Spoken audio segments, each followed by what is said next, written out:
तो हम passive transportation को आगे कंटिन्यू करते हैं।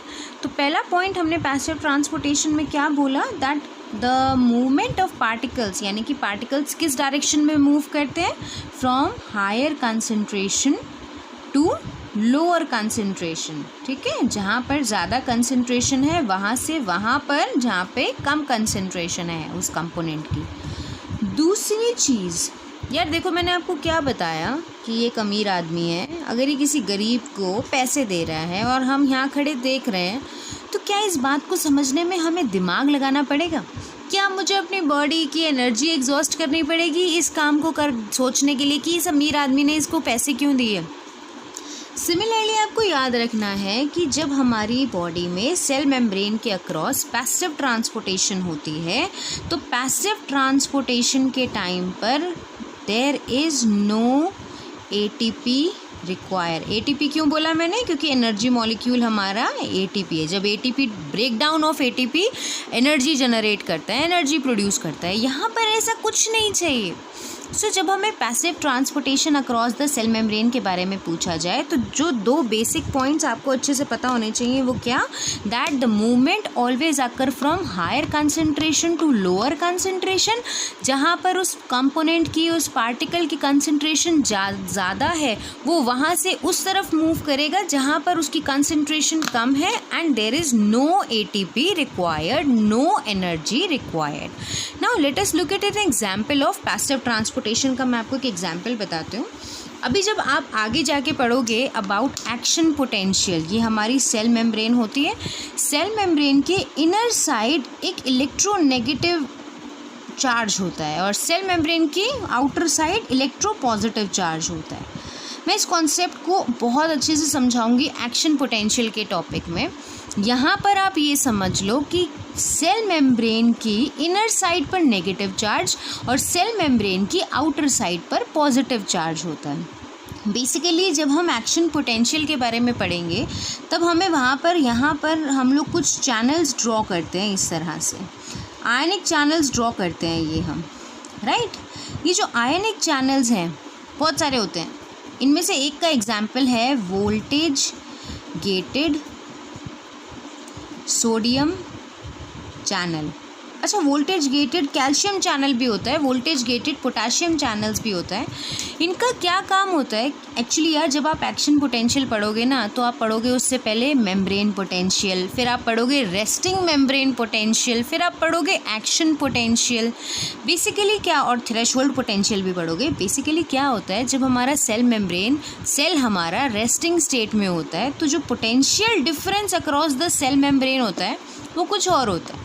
फिर मेम्ब्रेन में जब मेम्ब्रेन के अक्रॉस कुछ पोटेंशियल डिफरेंस जनरेट होता है, यानी कि आयंस की अंदर बाहर मूवमेंट की वजह से जब ये इलेक्ट्रोनेगेटिविटी इलेक्ट्रोपॉजिटिविटी में कन्वर्ट होती है फ्रॉम डीपोलराइजेशन, अगर आपने फिजियोलॉजी पढ़ी होगी कभी, तो बेसिकली मेम्ब्रेन की इनर और आउटर साइड में, क्योंकि ये तो वोल्टेज गेटेड सोडियम चैनल्स हैं, कुछ चैनल्स लीकी चैनल्स भी होते हैं जिनके मूवमेंट को कोई रिस्ट्रिक्शन नहीं होती। वोल्टेज गेटेड चैनल्स की मूवमेंट रिस्ट्रिक्टेड होती है। ऐसा नहीं है कि वो 24 घंटे खुला है, व्हेन इट इज़ रिक्वायर्ड वो तभी खुलेगा।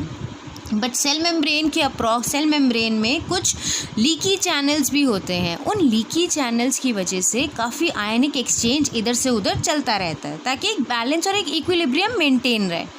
जब उन्हें एक थ्रेशोल्ड स्टिमुलस मिलता है तो वो क्या होता है, there is opening of this voltage gated sodium channels. ये वोल्टेज गेटेड सोडियम चैनल्स जैसे ही इन्हें स्टिमुलस मिलता है कि हाँ अब हमें सोडियम को किसी तरह अंदर लेके आना है, ये ओपन अप हो जाते हैं और वोल्टेज गेटेड सोडियम चैनल के ओपन होते ही इसमें मूवमेंट होती है सोडियम आयंस की फ्रॉम आउटसाइड टू इनसाइड। ठीक है, अब जब ये वोल्टेज गेटेड सोडियम चैनल्स है, ये जब खुलेंगे तो सोडियम आयन बाहर से अंदर की तरफ आ रहा है, और बाहर से अंदर की तरफ आना मतलब सेल के बाहर से सोडियम, हमने पहले भी पढ़ा कि सेल के बाहर सोडियम एक्सेसिव अमाउंट में प्रेजेंट होता है और सेल के अंदर पोटेशियम एक्सेसिव अमाउंट में प्रेजेंट होता है। तो बेसिकली क्या होता है कि जब ये voltage gated sodium channels open होते हैं तो बाहर का जो सोडियम है वो अंदर आने लगता है, अब मूवमेंट कैसी है, ये सोडियम की कंसंट्रेशन बाहर कैसी है, हाई, और सोडियम की कंसंट्रेशन अंदर कैसी है, लो। तो यहाँ पे जो इन चैनल्स के थ्रू ट्रांसपोर्टेशन हुआ सोडियम आयन का, वो कैसा हुआ, from higher concentration to lower concentration हुआ। तो ये अलोंग दी कंसंट्रेशन ग्रेडियंट के अलोंग हुआ, जहाँ पर ज़्यादा था वहाँ से ही सोडियम आयन उस तरफ मूव करा जहाँ पर सोडियम आयन कम था। So this is a kind of a passive transportation. ये एक एग्जाम्पल है आपका पैसिव ट्रांसपोर्टेशन का। वोल्टेज गेटेड सोडियम चैनल्स होते हैं, वोल्टेज गेटेड कैल्शियम चैनल्स होते हैं, वोल्टेज गेटेड पोटाशियम चैनल्स होते हैं। हम इन सब चैनल्स के बारे में अच्छे से पढ़ेंगे जब हम एक्शन पोटेंशियल और रेस्टिंग मेम्ब्रेन पोटेंशियल के बारे में पढ़ेंगे। ओके, सो एक हमारा पैसिव ट्रांसपोर्टेशन का एग्जाम्पल कौन से हो गए, वोल्टेज गेटेड चैनल्स। क्या हमने एग्जाम्पल में देखा था, वोल्टेज गेटेड सोडियम चैनल्स। एक और पैसिव ट्रांसपोर्टेशन का एग्जाम्पल अगर मैं आपको बताऊं तो वो होता है हमारा ligand operated channels, right. Ligand operated channels, ligand operated channels को हम लोग कैसे पढ़ेंगे, उसका एग्जाम्पल है आपके, देखो ये आपका क्या है, ये आपकी सेल मेम्ब्रेन है। सेल मेम्ब्रेन के बाहर रिसेप्टर्स प्रेजेंट है, राइट। ये रिसेप्टर्स हैं हमारे इंसुलिन के रिसेप्टर्स। ये मैं आपको एग्जाम्पल दे रही हूँ, ठीक है। इंसुलिन के रिसेप्टर, किसका एग्जाम्पल दे रही हूँ, लाइगेंड ऑपरेटेड पैसिव ट्रांसपोर्टेशन। देखो यार, रिसेप्टर से जो कंपोनेंट आकर अटैच होता है किसी भी एक्टिविटी के लिए, रिसेप्टर से जो भी कंपोनेंट आकर अटैच होगा वो क्या होगा, इसको हम क्या बोलेंगे, ये कंपोनेंट जब आके अटैच हुआ इस पार्टिकल को हम बोलेंगे लाइगेंड, ठीक है। ये रिसेप्टर पर जब आके अटैच होगा तो इसको हम लोग लाइगेंड रिसेप्टर कॉम्प्लेक्स बोलते हैं। लेकिन इसको हम क्या बोल रहे हैं, यहाँ आपको क्या समझना है, ये है आपका लाइगेंड। यहाँ पर लाइगेंड होता है हमारा इंसुलिन मॉलिक्यूल, राइट। इंसुलिन आकर अपने रिसेप्टर पर अटैच हो जाता है, ठीक है। ये आउटसाइड दी सेल मेम्ब्रेन। अब हम पढ़ेंगे कि इनसाइड क्या हो रहा है। चलो एक बारी और चीज़ देखते हैं। ये मेरा सेल मेम्ब्रेन का आउटर साइड था, ये मेरा सेल मेम्ब्रेन का इनर साइड है। यहाँ पे प्रेजेंट है आपके इंसुलिन के रिसेप्टर, राइट। इसके बाद में यहाँ पर सेल मेम्ब्रेन की इनर साइड पर कुछ वेसिकल्स होती हैं, ठीक है। ये जो वेसिकल्स होती हैं, ये थैले जो होते हैं, ये प्लाज्मा मेम्ब्रेन के ही बने होते हैं, ठीक है। ये इसका स्ट्रक्चर और इसका स्ट्रक्चर सेम होता है। इसके अंदर स्टोर्ड हैं आपके कुछ इम्पॉर्टेंट कंपोनेंट्स और इनको हम बोलेंगे GLUT। ये है हमारे ग्लूकोज ट्रांसपोर्टर्स, ठीक है। ये क्या है, हमारे ग्लूकोज ट्रांसपोर्टर्स। इनका काम क्या है कि ब्लड में जो ग्लूकोज प्रेजेंट है उन्हें सेल में ट्रांसपोर्ट करना। अब यार दिक्कत तो ये आ रही है कि सेल के अंदर है ये ग्लूकोज ट्रांसपोर्टर्स, ये जब तक एक्सपोज नहीं होंगे ये काम कैसे करेंगे यार। अब मैं बताती हूँ काम कैसे करेंगे। ये हमारा इंसुलिन का रिसेप्टर था, इंसुलिन आता है, इंसुलिन का मॉलिक्यूल आएगा, अपने रिसेप्टर से अटैच होगा। जैसे ही वो अपने रिसेप्टर से अटैच होगा अंदर बहुत सारी एक्टिविटीज़ शुरू हो जाएंगी। इन एक्टिविटीज़ के बारे में हम लोग जब हम इंसुलिन के बारे में पढ़ेंगे तब पढ़ेंगे, डिटेल में पढ़ेंगे कि कौन सी एक्टिविटीज़ हैं जो जनरेट होती हैं। इस कैस्केड ऑफ रिएक्शंस की वजह से ये जो वेसिकल्स हैं, ये सारी की सारी वेसिकल्स जो हैं, इनको सिग्नल मिल जाता है कि तुम सेल मेम्ब्रेन की तरफ मूव करो।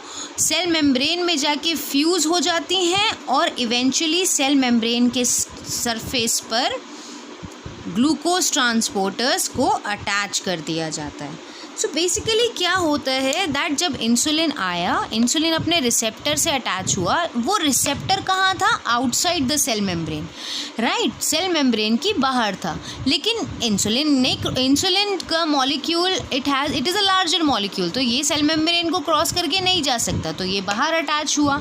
यहाँ पर अंदर बहुत सारे सेल में रिएक्शंस हुए, इसकी अटैचमेंट होते ही, जैसे लाइगेंड मैंने बोला कि इसको लाइगेंड बोलते हैं, तो लाइगेंड और रिसेप्टर कॉम्प्लेक्स कॉम्प्लेक्स जैसे ही बना, अंदर बहुत सारे रिएक्शंस मीडिएट हुए, और जैसे ही बहुत सारे रिएक्शंस मीडिएट हुए, ये वेसिकल्स जिसमें क्या थे हमारे ग्लूकोज ट्रांसपोर्टर्स, ये सेल मेम्ब्रेन की तरफ मूव करते हैं, वहाँ पर फ्यूज़ होते हैं, और वो वेसिकल्स तो सेल मेम्ब्रेन के साथ में अटैच हो जाते हैं। सेल मेम्ब्रेन के स्ट्रक्चर की यार ये स्ट्रक्चर और ये स्ट्रक्चर, सेल मेम्ब्रेन का स्ट्रक्चर और ये थैली या ये जो वेसिकल है इनका सेम स्ट्रक्चर है, तो ये तो मिल जाते हैं, और इनका जो ग्लूकोज ट्रांसपोर्टर्स हैं वो सरफेस पर एक्सपोज हो जाते हैं टू कैरी आउट और to capture your glucose molecule. Okay, look at this diagram. यही मैंने वहाँ पर डिपिक्ट करा है दैट हमारा इंसुलिन मॉलिक्यूल आएगा, इंसुलिन रिसेप्टर से अटैच होगा, यहाँ पर लाइगेंड और रिसेप्टर इंटरैक्शन होती है। ये आपको दिख रही है प्लाज्मा मेम्ब्रेन लिखा हुआ उसने, दैट ये हमारी प्लाज्मा मेम्ब्रेन है, ये हमारे इंसुलिन रिसेप्टर्स हैं, और इंसुलिन आकर इंसुलिन रिसेप्टर से अटैच हो जाता है। उसके बाद में ये सारा का सारा रिएक्शन मीडिएट होता है, अंदर सब कुछ होता है। सेल प्लाज्मा मेम्ब्रेन की इनर साइड में आपको ये ग्लूकोज ट्रांसपोर्टर्स दिख रहे हैं। ये ग्लूकोज ट्रांसपोर्टर्स एक वेसिकल में प्रेजेंट है, राइट। ये जैसे ही सारा मैकेनिज्म प्रॉपरली होता है, मीडिएट होता है, बेसिकली फॉस्फोरलाइजेशन होता है अंदर, later on we are going to study about everything. तो जैसे ही इसको इंडिकेशन मिलती है वेसिकल को, वैसे ही ये प्लाज्मा मेम्ब्रेन में जाके फ्यूज़ हो जाती है। You can see this yellow structure, vesicle की वॉल्स भी येलो हैं, प्लाज्मा मेम्ब्रेन, तो ये दोनों तो आपस में फ्यूज़ हो जाती हैं, और जो ग्लूकोज ट्रांसपोर्टर्स हैं वो सेल मेम्ब्रेन में जाके अटैच हो जाते हैं, यानी कि एम्बेडेड हो जाते हैं, so that glucose can enter, और फर्दर पूरी साइकिल को सेल, क्योंकि हमें ना ब्लड में शुगर, हमें ब्लड में ग्लूकोज नहीं चाहिए, we want to store the glucose, ठीक है। ग्लूकोज सेल्स के अंदर स्टोर किया जाता है। अब ग्लूकोज सेल्स के अंदर स्टोर तो तभी किया जाए, ग्लूकोज एक लार्ज मॉलिक्यूल है, वो इतना इजीली सेल मेम्ब्रेन को क्रॉस कर नहीं सकता, तो ग्लूकोज को अंदर ले जाने वाले हमें ट्रांसपोर्टर्स चाहिए होते हैं। वो ट्रांसपोर्टर्स इस मैकेनिज्म से आते हैं। अब जिन लोगों को डायबिटीज़ की प्रॉब्लम होती है ना यार, उनमें क्या होता है, इंसुलिन के इंजेक्शन दिए जाते हैं। अब आपको समझ आएगा कि डायबिटीज़ के पेशेंट को हम लोग इंसुलिन के इंजेक्शन इसीलिए देते हैं क्योंकि अगर इंसुलिन रिसेप्टर से अटैच नहीं होता है तो ये जो पूरा मैकेनिज्म है ये मीडिएट नहीं होगा, और जब ये मैकेनिज्म मीडिएट नहीं होगा तो आपके ग्लूकोज ट्रांसपोर्टर्स सरफेस से जाके अटैच नहीं होंगे। तो बेसिकली पूरा का पूरा रिएक्शन, जब ग्लूकोज ट्रांसपोर्टर्स अटैच नहीं होंगे तो ग्लूकोज मॉलिक्यूल को अंदर ले जाने वाला कोई नहीं होगा। तो इस तरह से क्या होता है, ब्लड में ग्लूकोज लेवल इंक्रीज हो जाता है क्योंकि ग्लूकोज ट्रांसपोर्टर्स नहीं होते हमारे पास में, and eventually we see that the patient is suffering from diabetes. So these are the two examples for your passive transportation. पहला एग्जाम्पल जो हमने देखा वो क्या देखा, पहला एग्जाम्पल जो हमने पढ़ा वो हमने पढ़ा regarding your voltage gated sodium channels.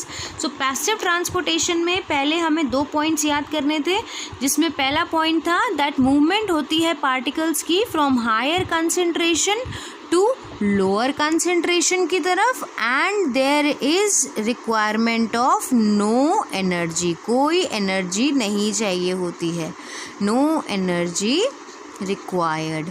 इसके बाद में हमें एक चीज़ और देखनी थी दैट हमने 2 एग्जाम्पल्स के थ्रू एक्सप्लेन किया passive transportation. We have voltage gated channels, जिसमें ट्रांसपोर्टेशन में हमने सोडियम पढ़ा था कि जैसे उसे थ्रेशोल्ड स्टिमुलस मिलता है वैसे ही वोल्टेज गेटेड सोडियम चैनल्स खुल जाते हैं, और वैसे ही वोल्टेज गेटेड सोडियम चैनल्स में सोडियम सेल के बाहर से सेल के अंदर की तरफ आने लगता है, that is from higher concentration to lower concentration. दूसरा एग्जाम्पल हमने देखा लाइगेंड गेटेड चैनल्स, जिसमें हमने किस तरह से इंसुलिन के बारे में पढ़ा, इंसुलिन और ग्लूकोज ट्रांसपोर्टर्स।